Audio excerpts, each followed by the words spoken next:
3 shots, quiet and precise. In only a few heartbeats, one of the key figures in Palestinian intelligence lay dead across the hood of a car in the center of Paris. The date was June 8, 1992. The spot was the entrance of the Hotel Meridia Montparnasse, a place wrapped in heavy security and constant surveillance. Yet the strange part was simple and brutal. No one witnessed a thing. No one heard a sound. The people who carried out the hit slipped away into the Paris night as if they had never been there at all.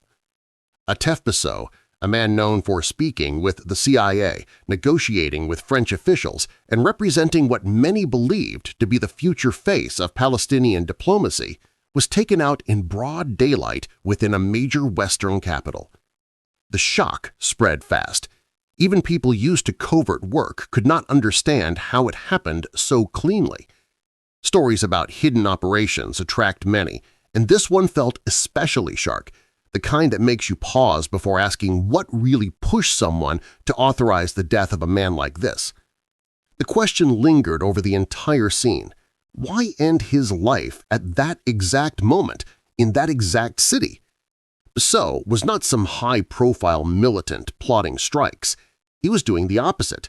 He was trying to open lines of communication between long-time enemies, trying to shift a fight into a conversation. So why would Israel, or more precisely the Mossad, see value in silencing him forever? The possible answer points to a hard truth in the world of intelligence. Sometimes the person reaching out for peace threatens the balance more than the person firing a weapon.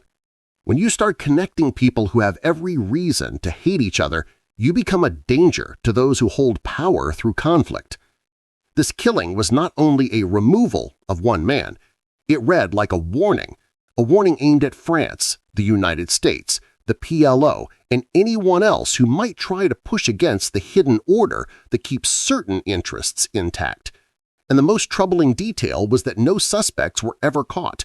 No trial followed. The case slid into the long list of unresolved events in Paris, another file closed without answers. But the hidden version of the story, the one whispered in intelligence circles, tells something far more complex. It speaks of broken trust, payback, and an operation so finely planned that specialists still shake their heads when they discuss it. To understand what happened, you need to know who Atef Bissou was. He was born on August 23, 1948, into a prominent family in the Gaza Strip, a family with deep roots and real influence. Not symbolic influence, but the kind that shapes decisions and grants access in places others never reach. From early on, he did not fit the profile of a street-level activist shouting slogans. He could sit in formal meetings, hold his own in English, and meet CIA officers without showing a hint of pressure. Within the PLO, he carried something uncommon, a diplomatic instinct that could get hardened opponents to listen, even briefly. While many around Yasser Arafat still carried the image of fighters tied to the revolution, Bissou represented a shift. He was the polished figure who could present the Palestinian cause not only as a struggle, but as a political effort ready for global recognition. That quality made him essential to some.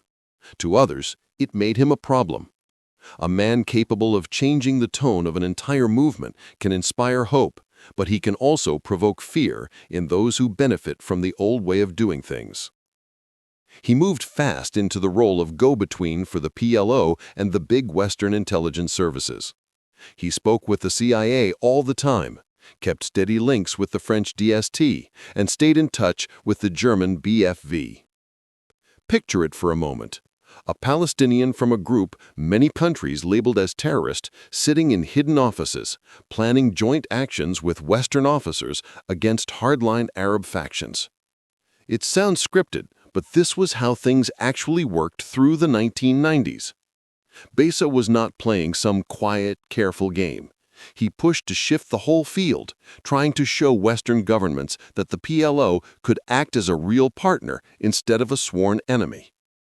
But for Israel, this shift threatened the core of its political stance. If the PLO gained broad recognition, if Yasser Arafat turned into a respected figure the world took seriously, then Israel's long-used line that there was no one to talk to would fall apart. And this is where one detail sealed the fate of the ATF: the 1972 Munich massacre. During the Olympic Games, members of Black September kidnapped and murdered Israeli athletes, shocking the world.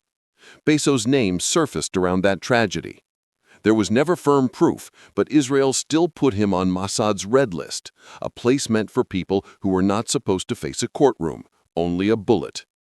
Time went by, tensions cooled a bit, and Bezos was even taken off that list for a while. Then a new Mossad chief, Shabtai Shavit, stepped in and chose to rewrite old files. He added Bezos' name back among those marked for killing, closing any door he still had open. To understand how someone with real potential ended up hunted again, you need the broader picture. It was the early 1990s. The Berlin Wall had already fallen. The Soviet Union was breaking apart. The Cold War was ending, and the world watched everything shift at once, unsure if things were getting safer or more dangerous. In the middle of this global shakeup, something unexpected started to form. The PLO and Israel began exchanging quiet signals, backroom talks, careful, slow attempts to see if dialogue was possible. Yasser Arafat, long known as the revolutionary in the Kaffieh, tried to recast himself as a statesman. To do that, he needed Western governments to see him as legitimate. His plan was simple and bold. Work with Western intelligence against radical Arab factions and show that the PLO was no longer the same group it had been in the 1970s. It was his way of saying, here is proof we can be useful, give us a real seat at the table. But inside Israel, especially inside the Mossad, this new posture was met with suspicion. Many agents saw Arafat's efforts with Washington and Paris as a surface-level fix, a public relations trick that did nothing to change the PLO's core. And there was another worry. If the PLO won respect abroad and became a recognized partner on security matters, Israel would lose a major political argument, the claim that there was no Palestinian side ready for peace. Think of it like this. The moment the PLO looked credible, the old narrative cracked, and that shift threatened powerful interests that depended on keeping things exactly as they were. It was like spending years insisting you could never bargain with a man because he was too dangerous, only to watch that same man start getting invited into every major hall of power. The whole speech you repeated for so long starts to weaken, and the story you built around it begins to fall apart. In that tense atmosphere, getting rid of Afaso suddenly looked reasonable to the ones running the Mossad. Taking out Basso would work as a blow aimed at the new bridge forming between the PLO and the West, a warning carved straight into flesh. You can approach us, the message said, but we will cut off the hands you extend. It was a cold way to show that Israel refused to watch Palestinians gain space in diplomacy, move with ease across European capitals, or sit at tables with the same agencies expected to hunt them. Politics on this scale rarely bends to ideals. Sometimes, a peaceful gesture threatens certain agendas far more than open conflict ever does. Once you see that backdrop, the start of the operation becomes clearer. The planning phase took shape after many months of tight, patient surveillance. The Caesarea unit of the Mossad, the group trusted with the most delicate work outside Israel's borders, finally reached the point it needed. They had a full map of ATF Basso's routines. That included routes he used, the daily rhythm he followed, the places he favored for meals, the hotels where he rested, and even the small circle of people he met for dinner. This kind of insight doesn't fall into your lap. It usually comes from a darker source, one that cuts deeper than any high-tech tool. It comes from betrayal. And in Bosso's case, the betrayal had a name. Adnan Yassin, a PLO member, chose to exchange loyalty for a payout and treatment for his sick wife. That's the hidden truth behind most intelligence feats. The clean surface always hides someone on the inside who cracked the door open.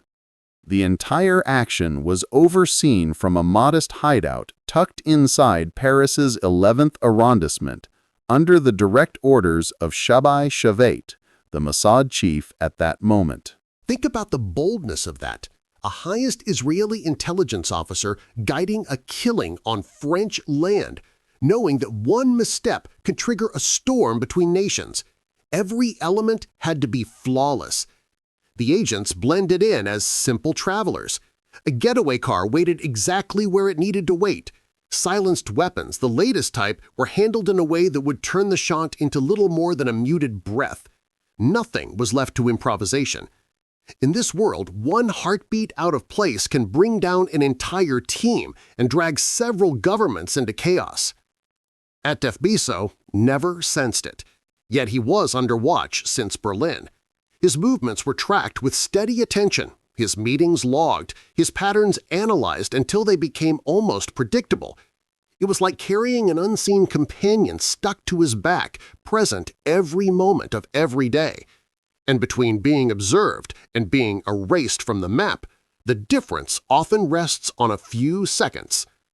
The MSAD team held their position, waiting for that single instant when everything lined up, when the scene set itself and hesitation would cost more than action. A quiet spot, the right moment, and a clear way out. They waited for it all to line up, knowing that patience does more damage than any weapon when you work in the shadows. So when the night of June 8, 1992 came, the pieces were already in place, and the ending was set long before anyone realized it. That evening, June 8, 1992, Atef felt at ease. He sat with two Lebanese friends at the Hippopotamus restaurant, a simple place where people linger over dinner without thinking it might be their final meal. They talked, joked now and then, maybe even made small plans. Nothing about that Paris night seemed threatening to Atef. He believed he was safe. He had been taken off the target list, stayed in touch with Western services, and treated Paris as neutral ground. But safety means nothing when people who hold grudges decide the clock should run out. By the time he hugged his friends goodbye, the last stretch of his life had already begun, though he had no clue. Back at the Hotel Meridia Montemaris, Atef saw two blond skinhead-looking men near his car. Maybe something in him stirred, a cold warning without reason. But he had no time to act. He bent forward to free the car seat, a thoughtless move he had done countless times. One man pinned him to the hood with steady hands. The other pulled out a Beretta, .22, and fired 2 shots into his head with the calm focus of someone doing a routine job. No shouting, no chase. Only the soft thud of 2 suppressed rounds and the body of one of the PLO's rising officers dropping still. The whole thing took less than 10 seconds, barely longer than a single breath. The killers didn't run.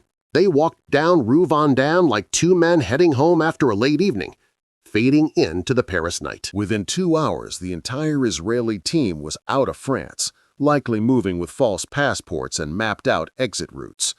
This is how the Mossad works, a lethal act broken down into planned motions, timed steps, and backup paths ready from the start. While Bosso's body cooled on that hood, the people behind it were already far from the scene, heading back to safe territory. By morning, the world would wake to news that would jolt international politics. The response came fast. Before dawn hit Tunis, Yasser Arafat was already accusing the MSAD of killing a tifo. For the Palestinians, there was no doubt. The style was too familiar. Clean, fast, no witnesses, carried out in the middle of Europe with quiet precision. And the anger ran deep, because CEO was not just another operative. He was the one opening doors, the one giving the PLO a diplomatic voice the West was beginning to acknowledge. Killing him felt like ripping up a peace deal before anyone had the chance to sign it. For the PLO, the message landed hard. You can try edging toward the west, but anyone who dares step over that line will be removed. It mixed revenge with political calculation and a dose of psychological intimidation, all carried out through a three-shot job that said everything without a single public statement. On the other side, the Israeli government responded with the same polished denial used whenever covert work comes under the spotlight.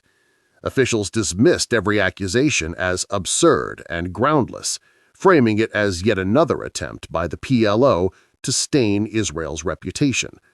They floated other possibilities. Maybe the Abu Nidal group, maybe some rogue extremists, maybe a feud inside Palestinian ranks. The pattern never changed: deny, redirect, and bury everything in enough confusion to keep people arguing instead of concluding.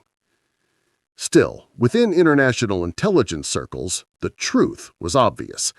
The operation carried the familiar signature of Mossad, but in espionage, recognizing a hand and proving it are two different battles. Without physical proof, Israel could keep rejecting every claim while the whole world watched diplomats argue and trade statements. The French reaction, though, cut deeper. Paris had turned into the stage for a foreign killing carried out without permission, a blunt insult to national sovereignty.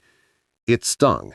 One of Europe's major powers discovered that outside operatives had carried out a lethal mission in the heart of the capital, slipping past local police and intelligence as if they were not there.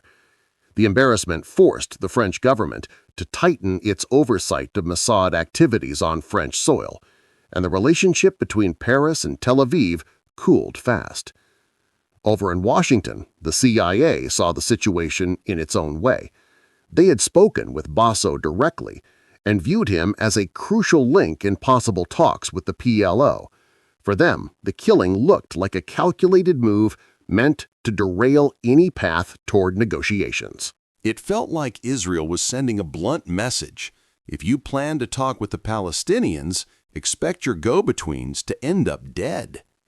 His funeral in Tunis stopped being only about grief. It turned into a harsh reminder of how dangerous it is to push for peace when some actors gain more from conflict than from compromise. Different stories kept circulating, and Israel stuck to its position, never admitting responsibility and likely never planning to.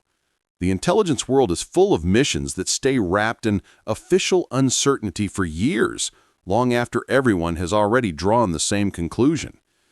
Israeli spokespeople kept pointing outward. Maybe the Abu Nidal organization, known for ruthless killings. Maybe radical Jewish groups acting alone. Maybe factions inside the PLO. It played out like a stage trick, guiding attention anywhere but the real source. That sort of fog only works for people willing to accept it.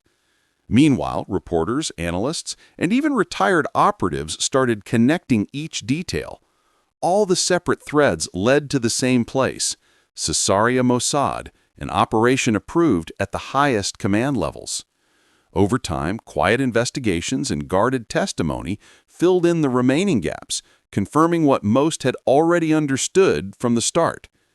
The operation started inside the Mossad and followed orders coming straight from Shabbai Shavit. Accounts from former operatives, old investigative films, and a slow trickle of planned leaks eventually formed a clear outline of how everything unfolded. Still, even after many years of material piled up, Israel stuck to its official line and denied any link to the mission. It became one of those open secrets everyone recognizes, yet no one states aloud, the kind of truth that stays unspoken even when the whole table already knows it. And why keep denying it? Because admitting it would turn a covert hit on foreign ground into something that courts and governments could treat as a direct violation of international norms. It would open the door to legal battles, sanctions, and a series of uncomfortable consequences. Leaving it vague protects the state. Doubt becomes a shield, and speculation becomes safer than clarity. But the argument that still splits experts is not about who carried out the killing. That part has long been understood. The real debate focuses on the motive.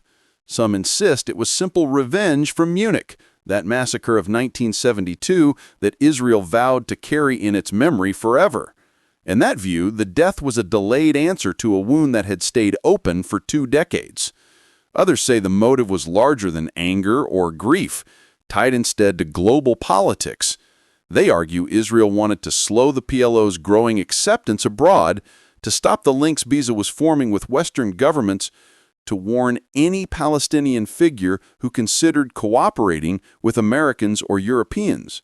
It might even have been a combination of all these factors, because in the world of intelligence, one action often serves several goals at the same time. Everyone agrees on one thing, though. The killing was a clear message, and the people meant to read it understood it without confusion. The impact of Basso's death spread far and fast. It cut into alliances, strained partnerships, and reshaped how agencies talked to one another. The PLO lost its strongest point of contact with the West, the man who could walk into a room with CIA officers and make it feel normal, who spoke diplomacy with ease and made outsiders willing to listen. Losing him was like watching the only usable bridge collapse while the river below kept rising. Overnight, the route that once seemed workable turned into a dead end. Yasser Arafat felt the blow immediately. His effort to give the PLO international legitimacy depended on figures like Basso, people who could show the world that cooperation was possible. Basso was more than a staff member. He was proof the organization could act as a partner rather than a permanent foe. Without him, conversations grew colder, trust weakened, and every step forward required twice the effort. Israel ran into its own trouble. France took the event as an insult, unwilling to tolerate a killing on its soil carried out by another state. Diplomatic warmth faded. Intelligence ties were examined again, and French services began to watch Mossad activity in their territory far more closely. For the Mossad, though, the operation achieved the purpose it cared about most. It strengthened the agency's image as a force that could strike anywhere, at any moment, without waiting for approval and without worrying about consequences. It was a way of telling the world that its reach stretched far, its memory stayed sharp, and no location offered complete safety to someone it marked as a target. That kind of reputation becomes its own quiet weapon, shaping fear and expectation long before the next move is made. It forces adversaries to hesitate, to rethink whether crossing certain lines is worth the fallout. Yet the assassination also turned against Israel in ways its planners never fully saw coming. Instead of strengthening its position, it left Israel standing alone at a fragile diplomatic moment, stirred frustration across many governments, and handed critics new arguments that Israel cared little about genuine peace efforts. It felt like Israel had won a tactical victory but slipped backward in the wider struggle fought in public forums and behind diplomatic doors. That fallout lingered all the way to the Oslo Accords in 1993, when Israelis and Palestinians finally sat together for formal talks. But even then, the ghost of Basso hung over the negotiations, a reminder of how costly it could be to reach for cooperation. His name carried both the hope of connection and the warning of what such attempts could trigger. Today, Basso is remembered as an operative who pushed too far, who tried to open doors others wanted shut. That label holds both respect and caution. Some Palestinians still see him as a man who stepped too close to the enemy, who relied on Western promises and forgot that in espionage, trust shifts fast and allies can become executioners overnight. Others, especially those committed to diplomacy, see him as someone ahead of his time, a figure killed precisely because he tried to build paths across what many believed were permanent divides. It is striking how one life can appear noble from one angle and traitorous from another. And maybe that tension is what remains of Basso's legacy, a hard truth that in the Israeli-Palestinian conflict, even those seeking peace often pay the highest price. His story returned to public debate in 2014. Jeremy Corbyn, then leading the British Labour Party, was photographed placing flowers on Bosso's grave during a visit to Tunisia. That single image set off political storms in the United Kingdom. People argued over whether Corbyn was honoring a murdered diplomat or saluting someone accused of involvement in the Munich attack. Accusations spread quickly, and suddenly, more than 20 years after his killing in 1992, Bosso was again pushed into global attention. It felt as if he refused to disappear, forcing the world to notice that his case had never truly been settled, and that many questions still hung in the air. Think about that. A man murdered in 1992, still igniting arguments in 2014.